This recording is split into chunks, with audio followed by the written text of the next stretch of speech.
Olá, bem-vindos a mais uma aula do nosso webcurso de Desenvolvimento Sustentável e Biodiversidade. Meu nome é Mônica e na aula de hoje a gente vai falar sobre consumo de energia e energias renováveis. Bem, para iniciarmos o nosso assunto, alguns questionamentos. Como vocês já tentaram entender a conta de energia da casa de vocês? Então, muitas pessoas, elas acham totalmente desnecessário entender isso, mas é de extrema importância que as pessoas elas entendam sua conta de luz, uma vez que além de conter informações sobre o consumo de energia, ela também possui informações valiosas sobre os serviços prestados, pela concessionária e distribuidoras aos consumidores. Então, como nós vivemos em um país onde a energia elétrica é a quinta mais cara do mundo, saber compreender, essa conta, cada detalhe, dessa conta é essencial para tentar encontrar uma solução de economizar e também de colaborar com possíveis prejuízos ao meio ambiente. Mas a gente está falando aqui de conta de luz e o que é em si uma conta de luz. A conta de luz, ela nada mais é que um demonstrativo que contém informações, gerais sobre o serviço prestado pela concessionária sobre a energia consumida mensalmente, aquele papelzinho que a gente recebe todo mês, E aí, essa conta, ela serve como comprovante sobre a energia, puxada da rede elétrica, que é distribuída na região e levada até o seu destino final. Mas o que são todos esses nomes que vêm ali na minha conta de energia? Então, segundo a resolução normativa número 414, de 2010, que foi estipulada pela Agência Nacional de Energia Elétrica, que é a ANEEL, as contas de energia elas deverão conter as seguintes informações. Na conta de energia vem contidos um monte de nomezinhos, E aí o que significa estes nomes, É o número de instalação, a data de emissão, mês de referência, vencimento, dados cadastrais do cliente, informações fiscais, como número da nota fiscal, série, base de cálculo, ICMS, número do cliente. Aí tem também dados da leitura do medidor, o valor a ser pago, pelo cliente, o histórico de consumo de cada mês ali naquele ano, os tributos e encargos, as tarifas, as bandeiras tarifárias, informações importantes, notificações que ficam ali naquela partezinha de baixo, e dados técnicos, da instalação, como a classe de consumo, tipo de relógio, tipo de tarifa, tensão nominal, mínima e máxima, indicadores de qualidade de serviço. Enfim, todos esses itens estão contidos, lá no nosso papelzinho, a conta de luz. Mas para ajudar a entender melhor a sua conta de luz, corretamente, a gente vai fazer uma breve explicação dos itens mais importantes, e que devem ser analisados em sua conta. Inicialmente, tem os tributos e encargos. Então, um dos grandes fatores para o valor exorbitante das contas de energia no Brasil são as altas cargas tributárias, e os encargos presentes nessas contas. Aqui no país, segundo a Secretaria de Energia e Mineração do Estado, de São Paulo, os consumidores eles pagam tributos sobre bens e serviços e produtos adquiridos. E aí, nas contas de luz, esses tributos e encargos eles são divididos da seguinte forma, que são os tributos federais, que é o PIS, o Programa de Integração Social, que ajuda a completar a renda do governo para o pagamento do seguro-desemprego, de abono e participações dos órgãos e entidades, tanto para trabalhadores públicos e privados e com fins. e também tem colaboração de caráter social. E aí tem os tributos estaduais, que é o ICMS, que é o Imposto sobre a Circulação de Mercadorias e Serviços, que é um tributo de caráter estadual, onde cada estado possui uma alíquota diferente na conta de luz e ele representa a maior parcela das taxas para o consumidor. E aí tem os tributos municipais, né, que é um tributo que ele tem como objetivo arrecadar fundos para a instalação e manutenção também, né, e melhorias de iluminação, né, das vias, rodovias, praças, ruas e os demais bens públicos. E os encargos setoriais, que é esse tipo de encargo, ele foi criado, né, para tornar viável a implantação e desenvolvimento do setor elétrico e para as políticas energéticas do governo federal. E a soma dos encargos é de aproximadamente 9% na sua conta de energia. Nós temos também as tarifas. As tarifas elas são embutidas na conta de energia, né, para garantir que a energia elétrica ela chegue aos consumidores com total segurança e qualidade, né? E aí, para facilitar, né, as tarifas elas são divididas em dois grupos importantes, que é o grupo A, são os consumidores de alta tensão, que este grupo ele se refere aos grandes consumidores, né, do setor elétrico. E aí tem o grupo B, que são os consumidores de baixa tensão, né, e é dividido em classes, que é a B1, que é a classe residencial, a B1 subclasse residencial baixa renda, e enfim.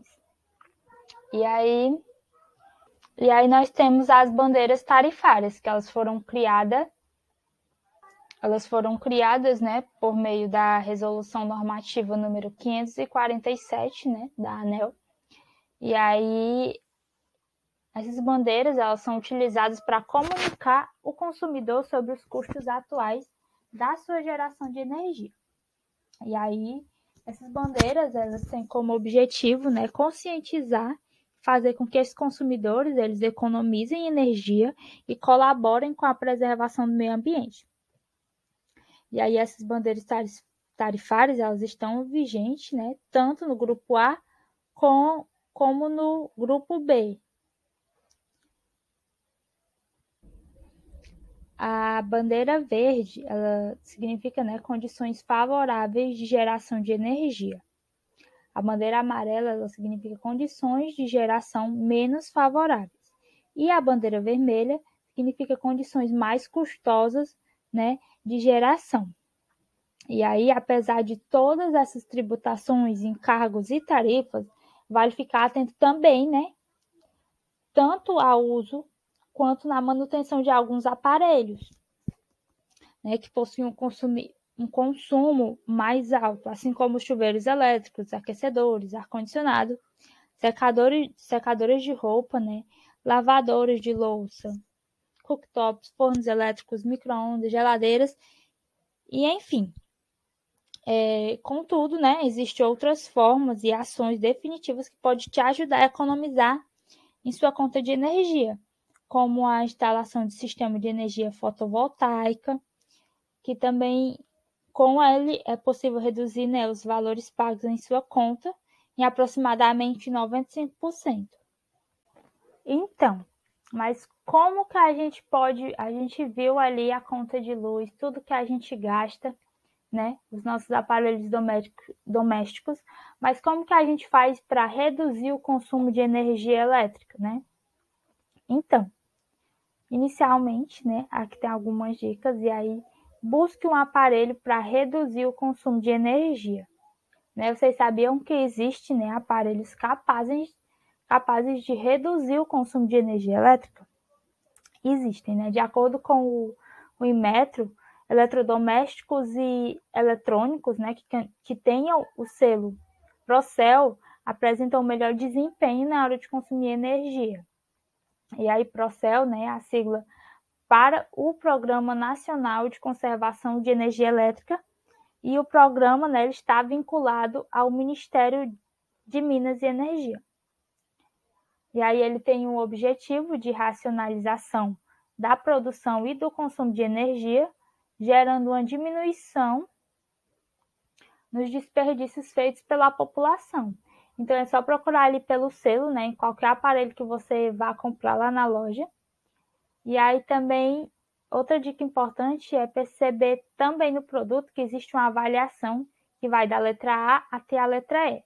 E aí essa é uma análise do desempenho de eficiência elétrica e quanto mais próximo do A tiver, melhor ela é. E essa é uma ótima forma de orientar, né, o consumidor na hora da compra. Então, não deixe de reparar esses pequenos detalhes, porque eles fazem a diferença. O segundo truque seria investir, né? A segunda dica seria investir em truques na iluminação. Mas como que seria? Bem, a gente sabe que deixar as luzes acesas é um dos grandes problemas que envolve o desperdício de energia, né? Muitas vezes não era preciso manter ligado, mas por questões que não recebem a devida atenção, a gente acaba cultivando este hábito que não é nada interessante. A gente, às vezes, até por preguiça, a gente deixa ali a luz ligada e aí esquece passar a noite inteira ligado e gastando energia, né? Então, algumas formas, né, para economizar energia nesse ponto. Deixar cortinas e janelas abertas, né, para a entrada de luz em exposição máxima durante o dia. E aí pintar as paredes de casa com cores claras, né? Assim a luz ela é espalhada de uma forma melhor, né? Evitando a necessidade de usar lâmpadas durante o dia. Lembrar-se de apagar as luzes sempre que sair do cômodo e não usar lâmpadas fluorescentes ou incandescentes. Se tiver alguma delas, troque pelas lâmpadas de LED. Por quê? As lâmpadas de LED, elas têm mais vantagens, né? E dentre elas, o conforto térmico, uma vez que ela não esquenta o ambiente, né? E além de consumir menos energia. O terceiro ponto seria adapte alguns pontos à sua rotina. Na nossa casa existe uma série de aparelhos, né, que consomem muita energia. E aí a gente precisa analisar, né, se existe essa real necessidade deles estarem ligados ali naquele momento. Durante o dia passarem o dia ligado. E aí um exemplo deles é o micro-ondas, né? Em quais momentos do seu dia, fora aquelas das alimentações, né, pontuais, você precisa mantê-lo na tomada? Então, é esse exercício que tem que ser feito, né? Não somente com o micro-ondas, mas com todos os outros aparelhos que ficam ali na tomada de uma forma constante. E aí, acredite, você vai se surpreender, né, ao perceber que vários deles não precisam estar conectados por tanto tempo ali na tomada e gastando energia. O quarto ponto é fique de olho na geladeira.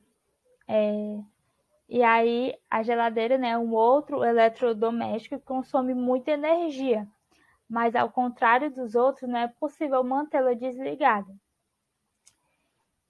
porque ela não cumpriria então, né, o seu objetivo de armazenar os alimentos que precisam de refrigeração. Então, sabendo disso, você vai precisar investir em outras dicas, né, para reduzir o consumo de energia elétrica, como, por exemplo, não deixar a porta aberta sem necessidade ou por muito tempo, né? E aí, se a geladeira ela for um modelo que demanda o degelo, faça ele periodicamente. Outra dica é manter a borracha, né? A borrachinha que fica ali na porta da geladeira, borrachinha de vedação, sempre novinha, né? No melhor estado possível, para não passar ali. Deixe também o fogão e a geladeira com uma distância considerável, porque quando eles estão perto, eles podem atrapalhar o funcionamento um do outro. Também é importante, né, analisar quais produtos podem ficar armazenados em temperatura ambiente. Então, agora que a gente já aprendeu, né, alguns truques importantes para reduzir este consumo de energia elétrica, né, a gente tem listado alguns aparelhos que mais contribuem para encarecer a sua conta no final do mês. E aí, ao evitar ou racionalizar, né, o uso destes aparelhos, a gente vai conseguir diminuir a nossa conta de energia, o valor final. Então, os primeiros eletrodomésticos são computadores e notebooks.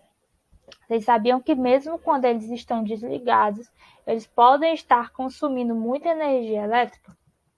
Pois é. Por isso é importante desconectá-los da tomada sempre que parar de usar. Outro item, né, é o videogame. É a mesma coisa funciona com os videogames, né? Desligados, quando conectados à tomada, eles consomem menos.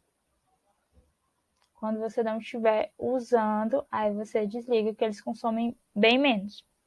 A televisão, ela mesmo quando desligada, né, e fora do modo de standby, ela pode consumir, né, muita energia, e por isso, se quiser economizar, é importante tirá-la da tomada quando você não estiver usando. O carregador do celular, né, uma mania que as pessoas têm muito é deixar o carregador do celular conectado na tomada mesmo quando não estão usando. E aí faz com que o consumo de energia, né, aumente muito, né? Quando um aparelho, mesmo que totalmente carregado, ele está conectado, é possível que ele gaste mais energia. Temos também, né, a gente tem também o decodificador de TV a cabo. Aquele aparelho que ninguém lembra de tirar da tomada, né? Ele pode ser ali o fator que está deixando a sua conta de luz mais cara. E aí, a dica final, né, é para diminuir o consumo de energia. Aí, depois de analisar todas essas formas de economizar na conta de luz, a gente percebe quantas atitudes podem ser adaptadas na nossa rotina para evitar o desperdício, né, e pagar menos no final do mês. Portanto, a gente tem que entender que a economia de energia é apenas uma das várias práticas, né, simples e aplicáveis na nossa rotina, né, capazes de melhorar as nossas finanças. E além disso, para ter um bom controle de dinheiro, com o seu dinheiro, como o seu dinheiro é gasto, né, e como o consumo pode melhorar. É importante contar com recursos que te ajudem a fazer o controle. Mas também, né, existem outras formas de economizar energia, como as fontes de energia, né, que são recursos naturais ou artificiais utilizados pela sociedade para a produção de algum tipo de energia. E aí existem as renováveis e as não renováveis.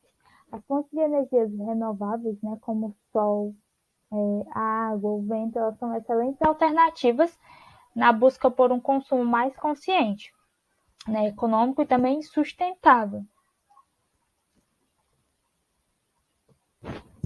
E aí as fontes não renováveis, fontes de energia não renováveis, elas são aquelas que poderão esgotar-se, né, em um futuro relativamente próximo, e tem alguns recursos energéticos, como o petróleo, né, que possuem seu esgotamento estimado para algumas poucas décadas, o que eleva o caráter estratégico destes elementos. Já as fontes renováveis, elas são aquelas que têm uma origem natural, que é o sol, a água, o vento, por exemplo, né, e são encontrados em abundância na natureza, o que facilita essa reposição no meio ambiente. E aí, no entanto, o conceito dessa renovabilidade, né, ela depende da escala temporal, né, que o recurso ele é utilizado e os padrões de utilização também desse recurso. E aí, para entender melhor a importância, né, das energias originárias dessas fontes renováveis, a gente vai falar um pouco mais sobre as fontes mais tradicionais, né, que existem.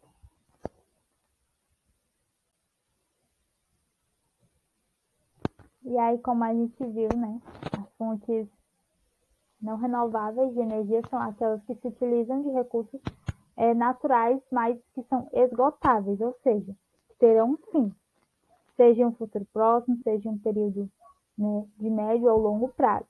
E aí, em alguns casos, esse tipo de energia ele costuma apresentar problemas de ordem ambiental, além de disputas, né, envolvendo a extração e a comercialização, né, das matérias-primas, e aí transformando-as em um problema do que propriamente, mais em um problema do que propriamente em uma solução. Aí os principais exemplos, né, de fontes de energia não renováveis são os combustíveis fósseis, como o petróleo, carvão, carvão mineral, gás natural e xisto butaminoso. E os combustíveis nucleares, que seria a energia nuclear. Um exemplo são os combustíveis fósseis, né?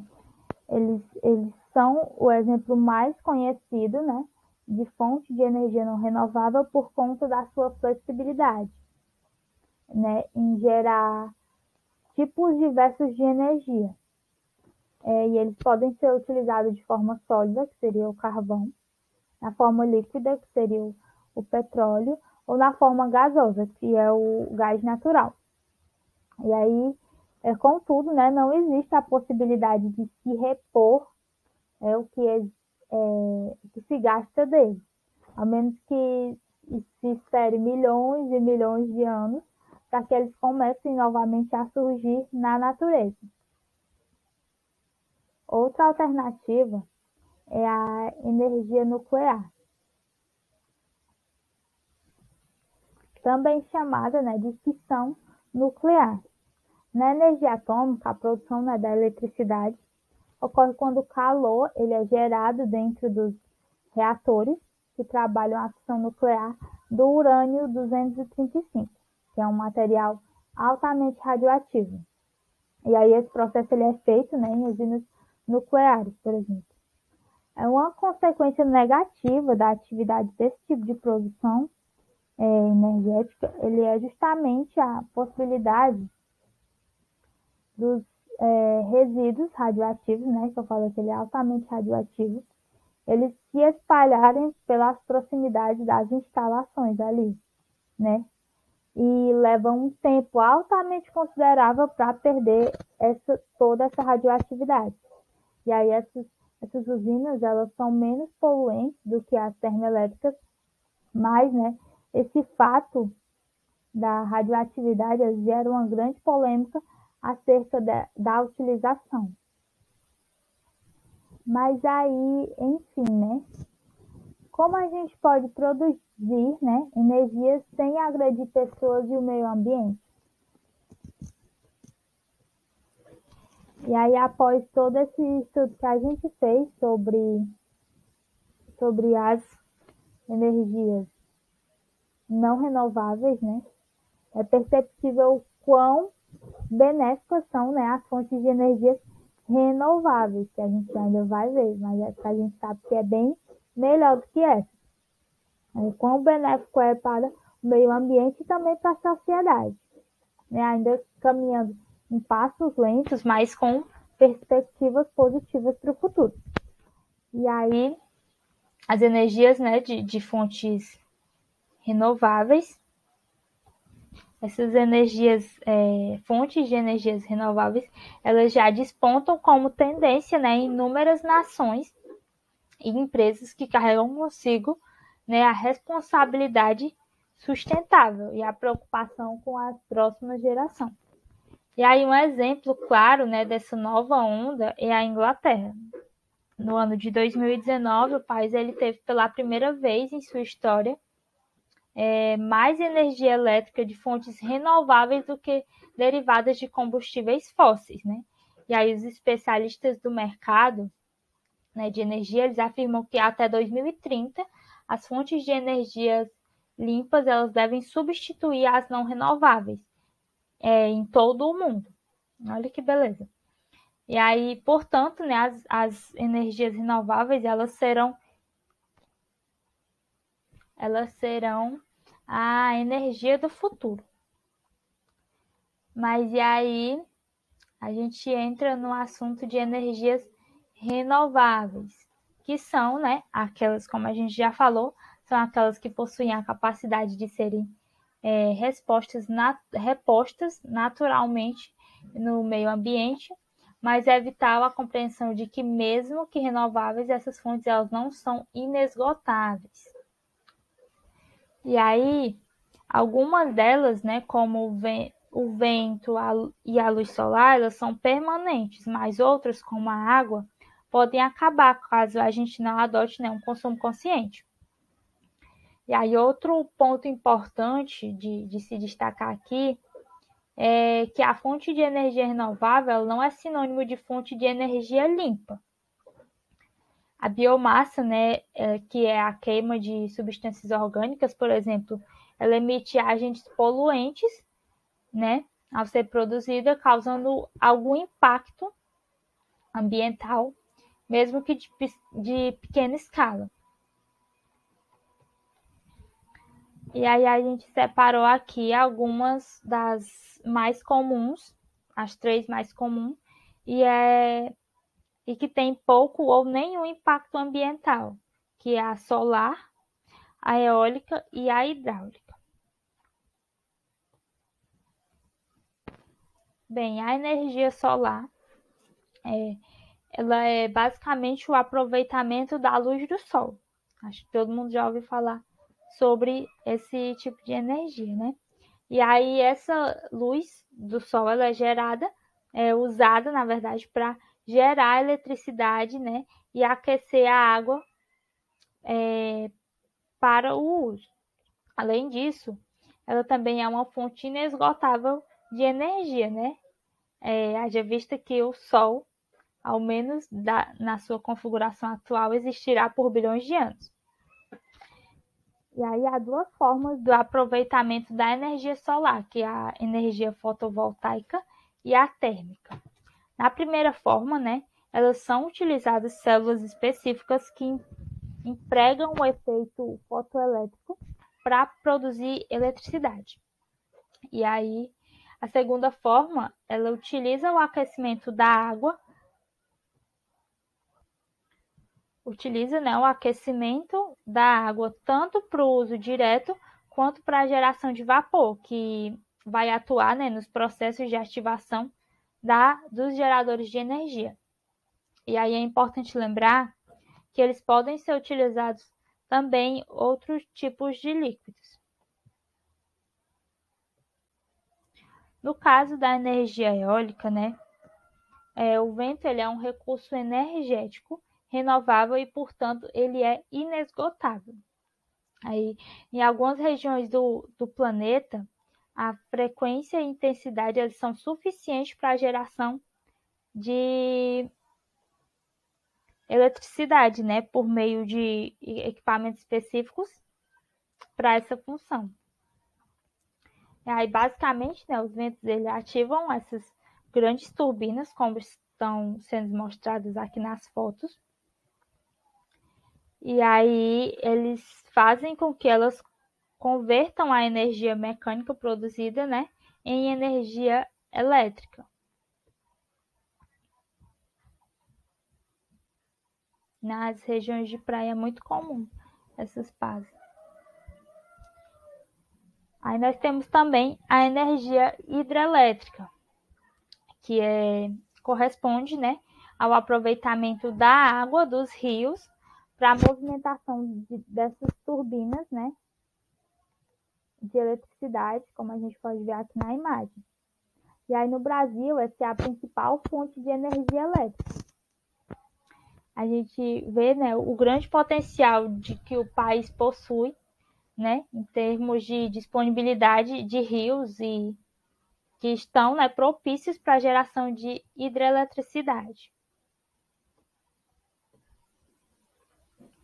Além desses 3 tipos de energia, né, também existem outras energias oriundas de fontes renováveis, como o biocombustível, a biomassa, a energia geotérmica e a energia maremotriz, que não são tão conhecidas, mas que também são importantes. Para finalizar, a gente traz alguns benefícios da utilização dessas energias. Além dos benefícios ambientais, as fontes de energias renováveis, elas trazem, inúmeros benefícios sociais e econômicos. Por exemplo, para o meio ambiente, a sua utilização ela gera poucos resíduos poluentes na atmosfera, como o dióxido de carbono, e também necessita de uma menor utilização de matérias-primas quando ela é comparada com outras fontes de energias, que não são renováveis. E há também uma grande preservação dos recursos naturais, aliviando o seu consumo desenfreado em escassez. Já no âmbito social, essas fontes elas são desenvolvedoras econômicas através da geração de emprego, e a segurança na distribuição da eletricidade. Na ótica econômica, a energia elétrica ela é proveniente das fontes renováveis, e ela é mais barata para o consumidor final, que além de pagar menos, ainda recebe uma energia limpa. Dessa forma, tendo conhecido todos esses tipos de energias que são boas e as que também não são tão boas assim, a nossa conta de luz, e tendo entendido formas de economizar energia, a gente encerra a nossa aula por aqui e se encontramos no próximo episódio do nosso webcurso.